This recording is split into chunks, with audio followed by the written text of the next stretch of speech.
Good morning student, class 7। मैं आज आपके लिए चैप्टर 7 3 खगोल शास्त्री आपके लिए लेकर आई हूँ।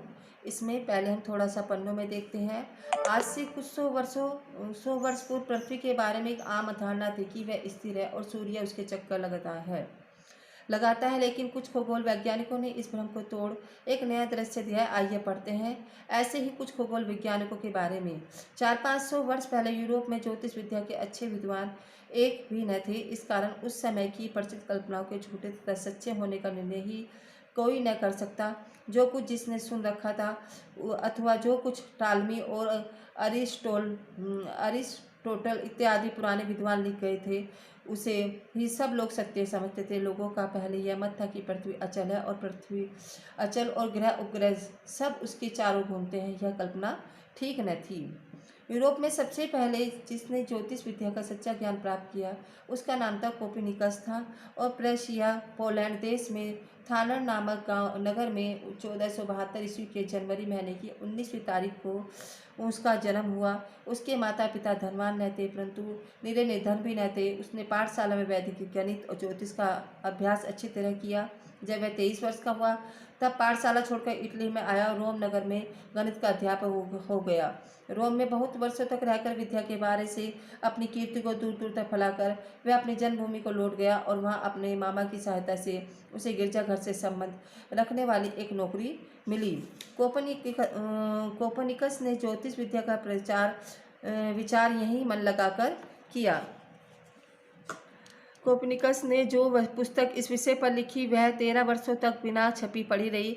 उसके मरने के कुछ ही घंटे पहले उसे उस पुस्तक की छपी हुई एक प्रति देखने को मिली। उसने हाथ से छूकर ही संतोष माना, दूसरों के लाभ के लिए छोड़कर परलोक की ओर राह की। रोम में एक धर्म अधिकारी रहता, उसे पोप कहते। उस समय पोप को यहाँ तक अधिकार था कि धर्म ग्रंथों के प्रतिकूल जो मनुष्य एक शब्द भी कहता था उसे कड़ा दंड मिलता था। धार्मिक लोगों की समझ में पृथ्वी अचल थी, परंतु कोपर्निकस की पुस्तक में यह बात झूठ सिद्ध की गई थी, इसलिए उसे अपनी पुस्तक को छपवाने में बहुत दिन तक संकोच रहा।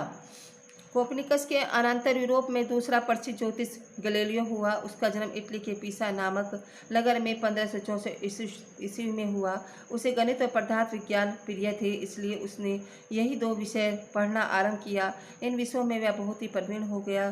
कुछ दिनों में गणित और पदार्थ विज्ञान में गैलीलियो इतना निपुण हो गया कि एरिस्टोटल और टालमी इत्यादि प्राचीन विद्वानों की भूलें वह दिखाने लगा और अनेक प्रकार के प्रयोगों द्वारा उनकी भूलों को सिद्ध करके बतलाने लगा। पुराने विद्वानों के पक्षपातियों को यह बात बहुत बुरी लगी। वे गैलीलियो के शत्रु हो गए और उसे तंग करने लगे। इसलिए गैलीलियो हाउदुआ को चला गया और 18 वर्ष तक वहाँ की पाठशाला में उसने गणित के अध्यापक का काम किया। इस बीच उसकी विद्या और बुद्धि की यहाँ तक प्रशंसा हुई कि पीसा की पाठशाला के अधिकारियों ने उसे बुला लिया और उसे गणित के अध्यापक के पद पर नियुक्त किया।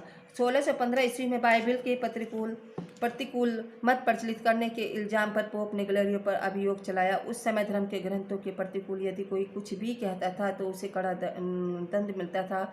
इन्हीं कारणों से डर कर शायद गैलीलियो ने न्यायाधीश की आज्ञा अनुसार यह स्वीकार करके अपनी रक्षा की कि पृथ्वी के घूमने के विषय में मेरा मत ठीक नहीं है। उससे इस प्रकार स्वीकार कराकर न्यायाधीश ने उसे छोड़ दिया और अत्यंत दुखित होकर अपने घर लौट आया। विवश होकर यह सब कुछ कह चुकने पर गैलीलियो को इतना क्रोध आया कि मन ही मन वह इतना जल भून गया कि पृथ्वी को लात मारकर उसने धरती से कहा, यह अब भी चल रही है। कुछ दिनों में गैलीलियो को अंधा हो गया और 78 वर्ष की अवस्था में 1642 ईस्वी की 8 जनवरी को वह परलोकवासी हुआ। गैलीलियो अपने समय में महान विद्वान और महाज्योतिषी हो गया। उसकी बुद्धि बड़ी तीव्र थी। यदि गैलीलियो न उत्पन्न होता तो दूरबीन बनाकर ग्रहों का सच्चा ज्ञान प्राप्त न करता तो ज्योतिष विद्या आज इस दिशा को कभी न पहुंचती। 1726 ईस्वी में 84 वर्ष होकर न्यूटन परलोकवासी हुआ तो उसने अपने सारी अवस्था गणित विद्वान की किताबें लिखने और विज्ञान संबंधी नई नई किताबें जानने में बिताई। न्यूटन बहुत सवेरा उठता था और अपना सारा काम समय पर करता था। उसको क्रोध छू तक नहीं गया था। वर्षों के परिश्रम से लिखे गए उसके कागज एक बार उसके डायमंड नामक कुत्ते ने मेज पर मोमबत्ती गिराकर जला दिए, परंतु उसने इतनी हानि होने पर भी क्रोध नहीं किया। केवल इतना ही कहा कि डायमंड, तू नहीं जानता कि तूने मेरी कितनी हानि की है। जहाँ उसका शरीर गड़ा वहाँ पत्थर के ऊपर एक लेख खुदा हुआ था। उसका सारांश यह है कि यहाँ सर आइजैक न्यूटन का शरीर रखा है। इस विद्वान ने अपनी विद्या के बल से ग्रहों की चाल और उसके आकार का पता लगाया। ज्वार भाटा होने के कारण खोज निकाला और प्रकाश की किरणों में रंगों के उत्पन्न होने का कारण जाना।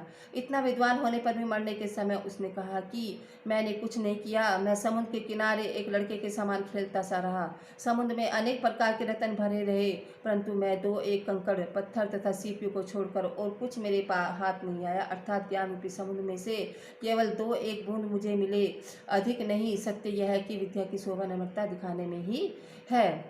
धन्यवाद।